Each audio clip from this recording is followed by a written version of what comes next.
This is a tiny tutorial for the paint tool. The paint tool takes a little bit to understand, but it's really one of the easiest tools to use once you understand what it's doing and why you're going to use it in a lot of different situations. So, the basic thing you need to know is it is going to switch one material that you've worked with or that you've placed, if you've already placed the material, with another. So if you've built something and then you go back and you paint it, you're going to get back whatever it was you used first. So look right here, I've actually dragged my loot tab up here so that you can see. Right now I'm going to paint this grassy area with stone. So I click on the paint tool, oops, click on the area I've already selected, go see my video for that. And you see that I got back dirt, even though it's grass. This is technically, it's technically in the dirt category. So even though this says stone, I think of this as natural earth. Anything that you would go dig up out of the ground that does not, it's not a hard metal, go look for it here. The other exception I think right now is snow and ice, which will have its own tab. I haven't gathered any on this character. So I'm going to hit CTRL Z to undo. Oops. I'm going to hit CTRL Z to undo that. I'm going to hit escape to disengage the tool. I'm going to drag this out of my way. And now I'm going to explain to you that using the add tool, that the tool size that you're using for your paintbrush, it's not going to fill in, an actual space like this, but in a way it kind of does the same thing without you deleting something and replacing it. So it's replacing the material. You can use your mouse scroll wheel to make it smaller or larger, equivalent to whatever size you've scrolled it up to. So if I wanted to change this, let's do sand, and the shortcut is Alt left click. If I want to change that stone block to sand, I do that, and it's that one spot is sand. This time I'm going to get an easy to see material. I find that using the add tool to use the eyedropper, that's how you switch materials on your claim if they're present very quickly, is a lot more reliable. So I hold down Alt, I left click. You can do it with the paint tool, but sometimes it disappears a little easily. So that's why I always switch back and forth for now.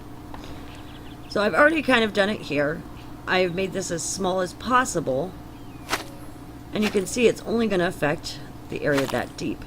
This is useful knowledge in case you are building something very elaborate and it takes a lot of material. This is obsidian. I love obsidian, but it's a bit harder to get than, say, dirt. So if you want to build your giant tower of obsidian doom, in order to spare yourself harvesting obsidian forever in a lifetime, right now you can make most of that out of dirt or stone, and then you can actually do, just like your IKEA, you can make a veneer. So it's kind of hard to see. I've moved a tree out of the way, but it's still kind of shadowy. So this side of my wall is made out of stone. That's another good effect for it, but this side is made out of obsidian. So if I didn't care if you saw this side, I can fake you out and make you think I am the most dedicated miner and I've gotten all the obsidian in the world. So that's one way to look at it. And then you also should know that if you are building and you suddenly wonder, why do I no longer have any, say, diamond? Because of the way that this works, and because of it sitting low into whatever surface you put it on, it's very easy to accidentally use more material than you want. So if you find that you're running low on something, I actually made this to show you. Go back and delete the area. Oops, I didn't make it big enough. Go back and delete the area and see if, oh, okay, well, I just painted the surface orange, or, oh, wait, I didn't mean to make that, diamond all the way back into there. The reason that it sits in the ground is lost on some people, but if you start working with changing your natural landscape on your claim, it will make a fair amount of sense after a while, because a lot of these natural earth materials, a lot of your stone, sand, dirt especially, have a bleeding effect. And that's so that they blend from one to the next.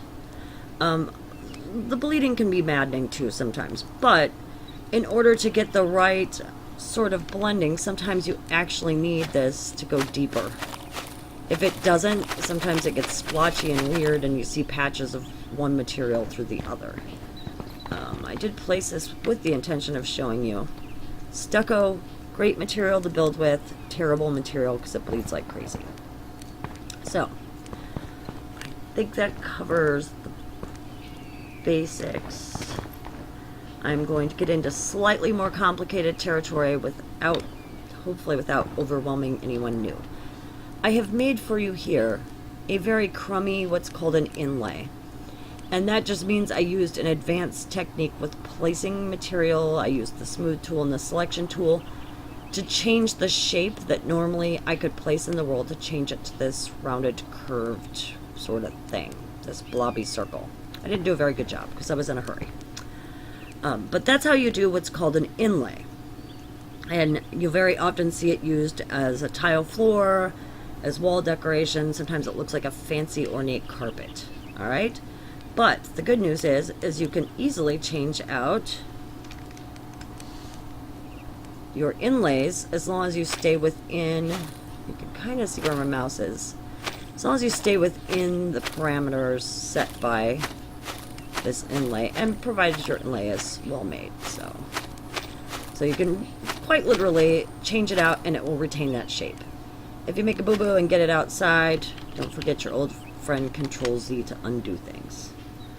The other thing was, when you're making a template, same principle applies with the veneer.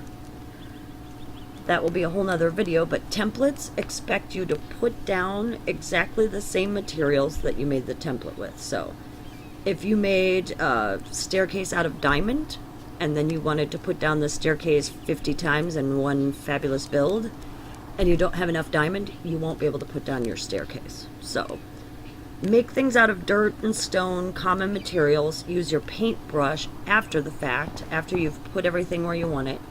Use your paintbrush to change it. Now if you're thinking, wait, that's going to take me forever, it's easier than it sounds. I'm going to use this to show you how easy it is to cover this area, and you'll get a sense of how it's only going to affect, try to decide on a material. Let's pick this one because I don't think I have it up here on this board. So it's only going to affect what I've got enclosed here. So it's not going to change the shape.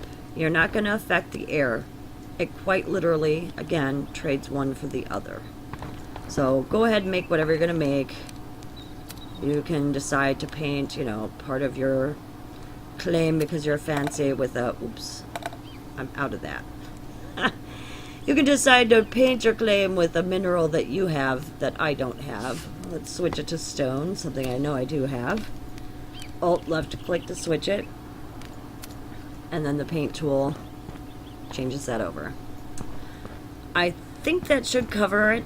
This has been a tiny and somewhat rambly tutorial. If you want to learn more about inlays and some of the advanced techniques that can be done with the paint tool, look for some of the channels I've subscribed to. Those people have already made fabulous videos for that. Thanks, and I'll talk to you soon.